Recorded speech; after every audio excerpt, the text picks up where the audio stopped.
So the Breakingviews team this morning digesting modest GDP numbers out of France and Germany. It looks pretty rough elsewhere. Their take on them, how the Eurozone continues to sidestep disaster.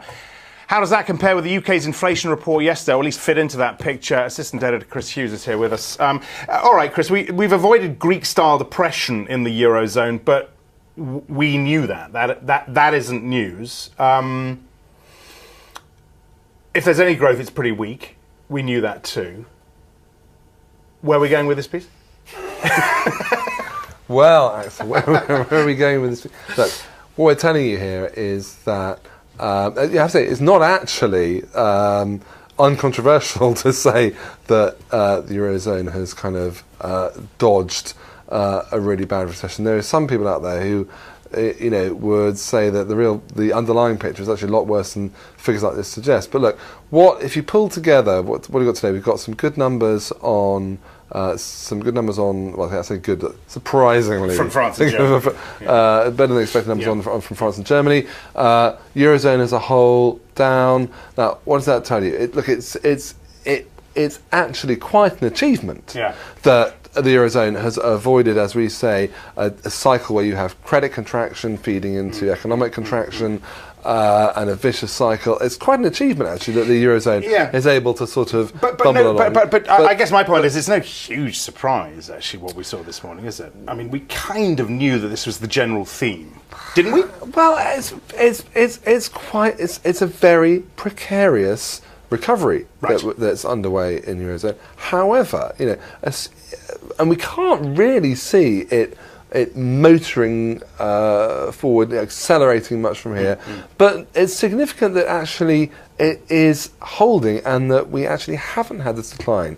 Now, the point is that it's not fast enough to basically for growth to basically chomp away at the big debt problems that we've got at the public and private level in Europe. Okay, so you shouldn't hope that suddenly growth is going to accelerate so much that the economic legacy of the crisis is going to vanish within a few years. Yeah, sure. That's not going to happen. However, the growth, but the fact that we're not in reverse means that the trajectory is right. And this is this could be a sort of sustainable new normal. You're just going to have to live with these big debts. They're going to be eroded over time, eroded over decades. But that is better than the very realistic possibility that we faced of a really severe credit contraction and economic contraction. That's the Eurozone. Can I get a quick word from you on the UK? Just in terms of where we stand, of course, we have the inflation numbers out. Was it retail sales earlier that looked pretty abysmal? Employment yesterday, a bit of a mixed picture. What is your general take on the UK? Well, look, the UK has got this. It's still this conundrum where you have contradictory data, where the growth numbers have been worse, if you like, than say certain data saying on jobs and unemployment.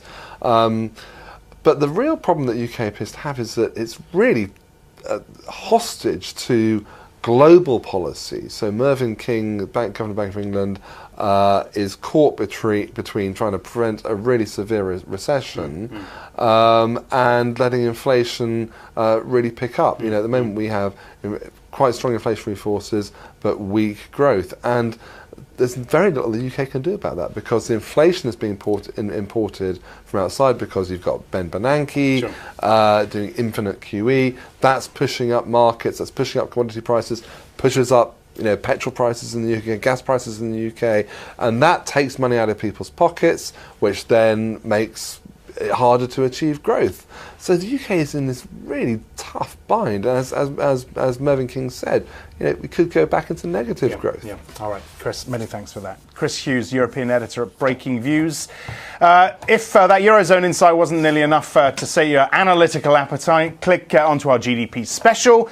That's on demand on the platform. I'm Axel Throffel. This is Reuters.